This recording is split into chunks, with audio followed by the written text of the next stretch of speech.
Welcome to Nugget 215 with Steve Groman. We are continuing our interview with our friend Mike Ray. But before we started the interview, we were just doing some prep talk, and he told us something that was very heartwarming, and we wanted him to share that with you. I used to get up in the morning, sometimes 5 o'clock, but usually it was 4:30, and I would pray. The reason was because that was my battleground. I wanted to go, when I go into work, to have a positive friendship with the people I work with. It made it happy. It's kind of like whistle while you work. Makes you enjoy your job. More in your day. And more every day Right. that you fall in love in what you're doing. Right. It just takes a lot of the tension. And another thing my dad advised me of, he says, there's two things. Keep your mouth shut. And what you see other people do is none of your business. Mm-hmm. You keep your nose to doing what you know to do. Whatever those other people are doing, you let the foreman take care of it. Kept me out of a lot of trouble. Right. Well, being a snitch or a tattletale could, unless it was something dangerous, that's not. Well, no, that's would not your what he place. meant. Well, actually, what I had learned to do is that if I see somebody doing dangerous, what do you think you're doing? Don't do that.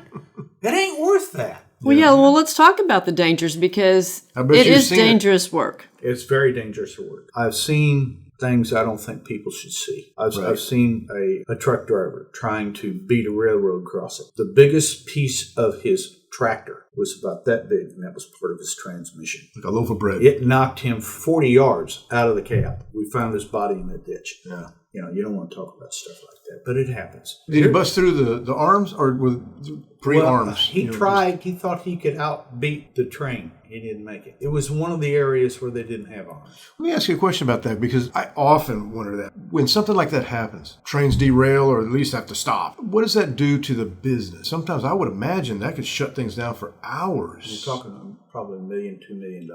And just the liability, the lawsuits, all that, because... But is the train really ever at fault because they're honking the horn? They got the tick, tick, tick, tock, tick, as long as they do everything they're supposed to, yeah, they might make a mistake. Like, for instance, on that derailment. It's not like they can stop and turn. He hit it. He was trespassing. But the railroad never presses charges, even though it costs them millions of dollars. Is that what they call it, trespass? If somebody blows through the sign? It's their property. Okay. It's their property. I didn't know that. I didn't know if it was a traffic. This is a tragedy. Right. So they don't press charges for that. They absorb the cost. Because, like, give an example. When those cars went on the railroad, they were containers, just like these big 20-foot containers you see. Right. Inside them were television sets. You know what they had to do? They had to crush every one of them for insurance purposes. Because it may be damaged, you don't know it? To keep you to come out there, grab it up, and put it in the back of your truck. Oh, I see. People do it. Absolutely. Well, we were driving in Maine one time, and a reefer truck full of lobsters turned over, and lobsters were all over the interstate. And they were actually on the radio telling people to head out to the turnpike, actually, to get the lobsters. Free lobster. Go pick them up. Because that would be difficult because you kill them, you got a body, you got to pick it up. Right, so it's a lot easier for live. Have people show up and take them home. That's Barbecue. what they did. That's exactly what they did. So I'm sure there are a lot of issues with people on the road crossing the tracks. Probably some people are taking their own life. Yes. Using that as a way to do that because it'd be kind of easy to conceal. I've got a philosophy. If you see the guards go down, don't go around.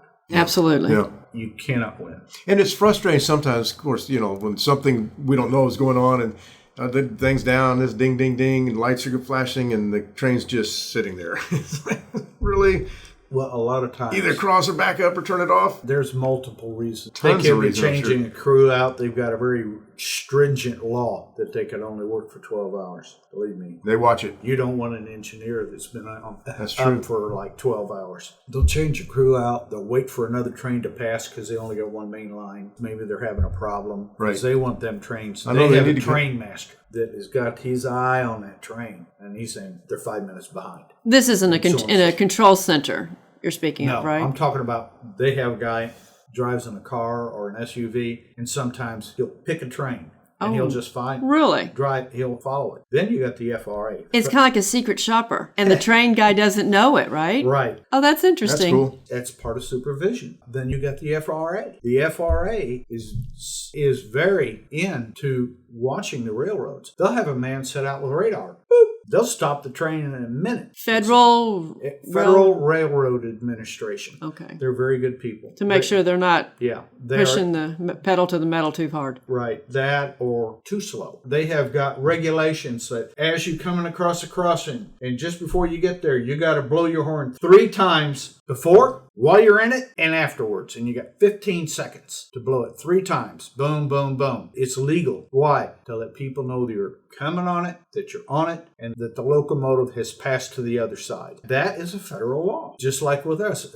Carmen. Carmen are regulated by the FRA. Now, the company can dispute the FRA, and then they take it to court. Thing is, there are rules. Like, for instance, to protect us. At the end of each track, like if we're going to look at freight cars in a track, we have to take and lock the track closed with a lock. Then we have to put a blue flag or a blue light up on each end by where the switch is so that it'll let people know, the trainmen, the trackmen, everybody, there are carmen or machinists in this track. And like sometimes I'd get between the wheels and I'd lay upside down looking for things. Well, if somebody came in and pulled it, it'd cut me in half. Mm-hmm. It's dangerous. Yeah. Very dangerous work. The FRA will be looking, well, does that man have his, because you got to put a locking flag here. You got to go all the way down here, put a locking flag down here. Then you got to go around your work. Then you got to take a locking flag off here and take a locking flag off here. If I wanted to, I'd just put it on one end and make it look like I'm doing it and just go around the train. That's not it. If he catches you doing that, you can be fired and fined. So safety is a big deal with it has to be. Industry. Has